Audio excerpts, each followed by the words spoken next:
Hello viewers, आज हम लोग इस लेक्चर में कवर करेंगे अपने कॉन्स्टिट्यूशन के लेक्चर नंबर 3 को, जहां पे हम लोग ऑलरेडी 2 लेक्चर कवर कर चुके हैं और लास्ट के लेक्चर में हम लोगों ने प्रियम्बल की स्टार्टिंग भी कर दी थी।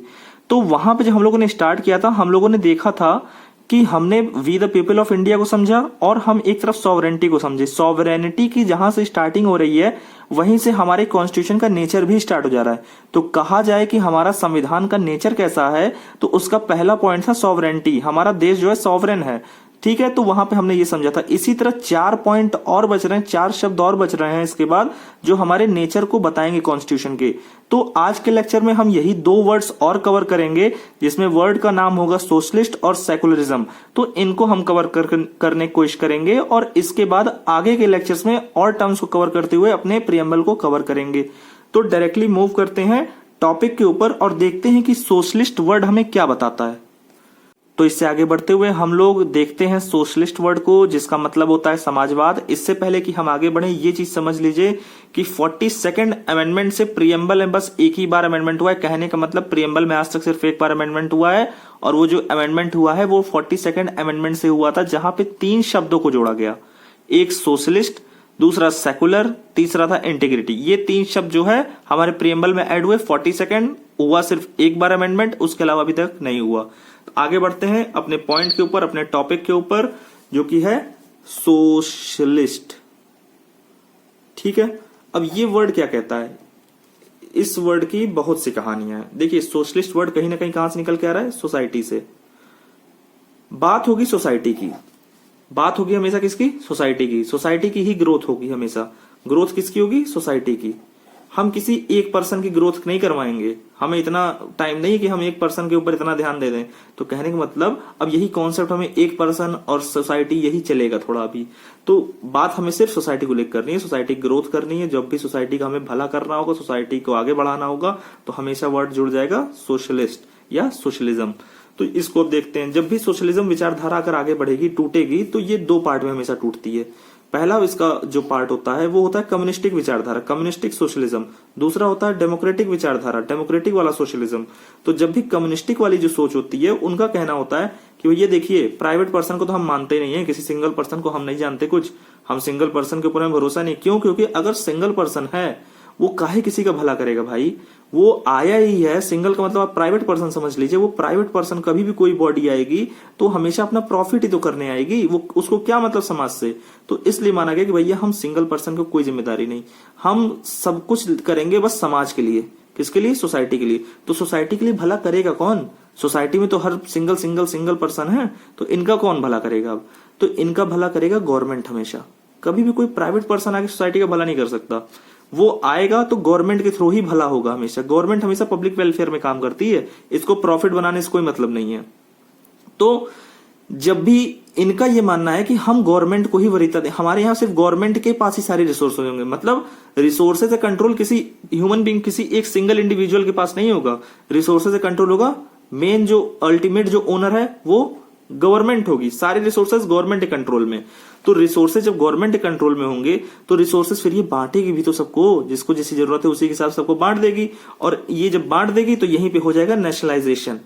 ठीक है, नेशनलाइजेशन यहीं पे हो जाता है। क्यों? क्योंकि हमने सारी चीज जो है यहाँ पे इनको गवर्नमेंट को दे दी है। तो यहीं पे कॉन्सेप्ट आता है क्लियर, नेशनलाइजेशन यहाँ पे हो गया। अब दूसरा पॉइंट समझते हैं, डेमोक्रेटिक सोशलिज्म। डेमोक्रेटिक सोशलिज्म में सीधा सीधा बात होती है कि यार हम देखो, प्राइवेट को मार के भगाना नहीं है, प्राइवेट को भी रहने दो। प्राइवेट भी रहेगा प्लस साथ में गवर्नमेंट सेक्टर भी रहेगा। मतलब, और यही वाला फॉलो भी होता है इंडिया में। ठीक है, हम प्राइवेट को भी ध्यान में रखेंगे, गवर्नमेंट को भी ध्यान में रखेंगे। कुछ क्षेत्र ऐसा रखेंगे जहां प्राइवेट पर्सन भी अगर कोई ग्रो करना चाहता है, वो अपनी कैपेसिटी, अपनी कैपेबिलिटी से अगर थोड़ा आगे बढ़ रहा है और उससे समाज को भी अच्छा फायदा पहुंच रहा है, तो हम उस पर्सन को भी हेल्प करेंगे कि वो आगे बढ़े। ठीक है, गवर्नमेंट सेक्टर तो रहेगी ही कि भाई गवर्नमेंट रहेगी तभी तो इन पे भी कंट्रोल करती रहेगी और समाज को तो जो जरूरत है वो भी देती रहेगी। तो इसलिए गवर्नमेंट सेक्टर भी जरूरी था। तो हमारे यहाँ यही कॉन्सेप्ट चलता है। तो ये कॉन्सेप्ट चलता था, इसीलिए यहीं से कॉन्सेप्ट निकल के आता है मिक्स्ड इकोनॉमी का। ठीक है, मिक्स्ड इकोनॉमी का इंडिया में मिक्स्ड इकोनॉमिक कॉन्सेप्ट यहीं से निकल के आ रहा है। अब थोड़ा इसके आगे बढ़ते हैं। हमारे यहाँ कॉन्सेप्ट चलता है कि हमारा जो सोशलिज्म है वो मार्क्स और गांधी का मिक्सचर है, बट जो झुकाव है ज्यादा वो गांधी की तरफ है हमारा। ठीक है, सोशलिज्म। अब इसको समझते हैं। देखिए कार्ल मार्क्स थे, कार्ल मार्क्स कहते थे कि यार देखो हमारे समाज में जितने भी रिसोर्सेज है ना वो किसी एक के पास इकट्ठा नहीं होने चाहिए, वो सभी में इक्वली बांट दो। जब इक्वली बांटने का कॉन्सेप्ट आया तो इसका मतलब ये था कोई अमीर नहीं रहेगा। अमीर नहीं रहेगा मतलब अमीर को मारो, अमीर से छीनो, गरीब में बांट दो, कहने का मतलब ये था। तो उसके लिए वो किसी भी माध्यम का यूज कर सकते थे। उनका ये कहना था कि यार देखो हम इस माध्यम, इस चीज को पाने के लिए कि सभी में इक्वल डिस्ट्रीब्यूशन ऑफ रिसोर्सेज हम कर सके, इसको पाने के लिए हम किसी भी माध्यम का यूज कर सकते हैं। इवन अगर वायलेंस का भी यूज, अगर हमें हिंसा भी करनी पड़ी तो हम करेंगे। क्यों? क्योंकि क्रांति हमेशा हिंसा से ही आती है, हिंसा से ही लोग समझते हैं। तो ये उनका कहना था। गांधी इससे आगे निकले। गांधी आए, कहे भैया नहीं मार्क्स आप ठीक हो, आप भी समाज सुधार करना चाह रहे हो, मगर आपका माध्यम गलत है, आप रास्ता आपका गलत है। हम भी समाज सुधार करेंगे, हम भी चाहते हैं कि देश का हर नागरिक, सोसाइटी का हर नागरिक जो है आगे बढ़े, ठीक है, आगे बढ़े। तो उसके लिए गांधी ने किया क्या कि यार हम तुम्हारी तरह नहीं करेंगे कि किसी को पकड़े, उसका प्रॉपर्टी छीने, अगर कोई जरा सा अमीर हुआ उसकी प्रॉपर्टी छीने और गरीबों में बांट दे। ये तो कॉन्सेप्ट गलत हो जाएगा। इससे फिर हमारे समाज में कोई काम करना ही नहीं चाहेगा, तो ये हमारे समाज के लिए बुरा इफेक्ट डालेगा। तो इसमें हम करें क्या कि अगर कोई रिसोर्सेज समाज में है और वो हम इतनी अपॉर्चुनिटी हर पर्सन को दे देंगे कि वो हर पर्सन उस तक पहुंच सके, तो हम ये वाला काम करेंगे। तो हमें ये जरूरी था। तो गांधी ने ये किया क्या? गांधी ने उठा के मार के किसी को बांटा नहीं, रिसोर्स नहीं बांटा। गांधी ने क्या किया कि इक्वल डिस्ट्रीब्यूशन हो सके समाज में, इसलिए उन्होंने सभी को इक्वल अपॉर्चुनिटी, समान अवसर प्रदान कर दिए। तो ये फर्क था गांधी और मार्क्स में। कॉन्सेप्ट दोनों के सेम थे, झुकाव इसीलिए गांधी की तरफ है हमारे सोशलिज्म में। तो ये पूरा कॉन्सेप्ट था सोशलिज्म का।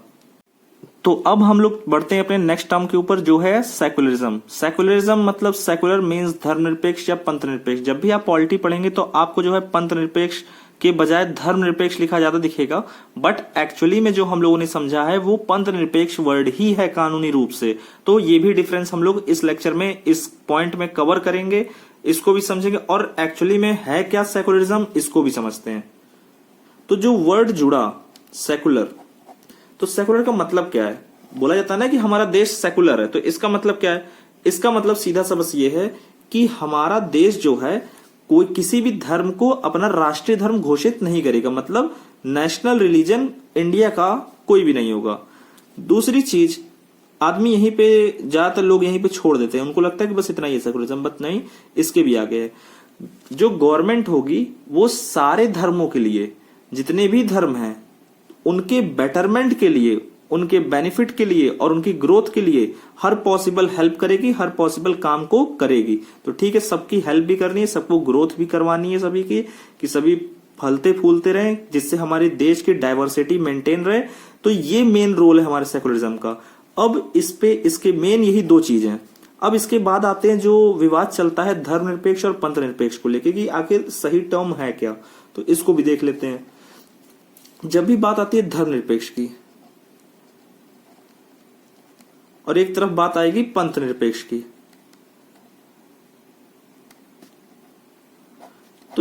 तो ये दो टर्म जब भी आप देखेंगे तो आपको इसमें दिखेगा कि ये टर्म अगर हम धर्मनिरपेक्ष अपना लेते 1976 में तो हमें क्या होता।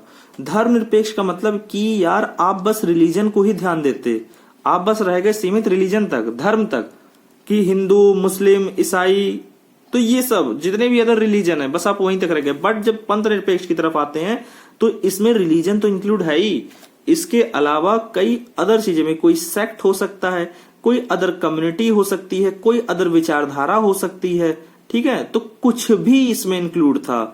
तो इसमें क्या था, ये कहीं ना कहीं धर्मनिरपेक्ष से वाइडर कॉन्सेप्ट था और ये पॉजिटिव भी है, ये पॉजिटिव कॉन्सेप्ट भी है, ये निगेटिव कॉन्सेप्ट था। तो इसीलिए हमने पंथ निरपेक्ष को अपनाया कि यहाँ पे रिलीजन तो हम आ ही रहा है, रिलीजन तो इंक्लूड कर ही रहे हैं, उसके साथ साथ किसी भी सेक्ट को, किसी भी कम्युनिटी में भी, जैसे समझिएगा सेकुलरिज्म अपने आप में पढ़ा जाने वाला शब्द नहीं है। अगर आप सेकुलरिज्म अकेले में पढ़ रहे हैं तो आप गलती कर रहे हैं। सेकुलरिज्म के साथ जो है दो टर्म पढ़ने और हमें, एक जब हम लोग लिबर्टी जब पढ़ते हैं इसी प्रीएम्बल में, तो यहां पे जोड़ा गया है liberty of belief, liberty of faith, ये दो लिबर्टी भी जोड़ी गई हैं, ठीक है। अब लिबर्टी ऑफ बिलीफ हमेशा जुड़ी होती है किसी पर्सन से, तो अगर आप किसी पर्सन, किसी इंडिविजुअल में अगर आप विश्वास रख रहे हैं तो ये हो जाएगा बिलीफ, अगर आप ईश्वर में विश्वास रख रहे हैं तो ये हो जाता है फेथ। तो हमने किसको कवर कर रखा है, हमने डिवाइनिटी को भी देखना था, तो ये चला गया रिलीजन वाले कॉन्सेप्ट में। हमें किसी पर्सन के विश्वास को भी, अगर किसी इंसान में, किसी पर्सन इंडिविजुअल में भी हमें अगर विश्वास है तो उसको भी हमें सिक्योर कराना था। तो ये चीजें देखते हुए हमने सेकुलरिज्म में, इसलिए हमने पंथ निरपेक्ष वर्ड को चुना बजाय कि हम धर्मनिरपेक्ष हो। ठीक है, धर्मनिरपेक्ष जो है बहुत नैरो कॉन्सेप्ट हो जाता। तो दोनों पॉइंट हम लोगों ने समझ लिया है। आज के लेक्चर में सिर्फ इतनी चीजें रहेंगी, आगे आने वाले लेक्चर में हम लोग आगे के टर्म्स को कवर करेंगे।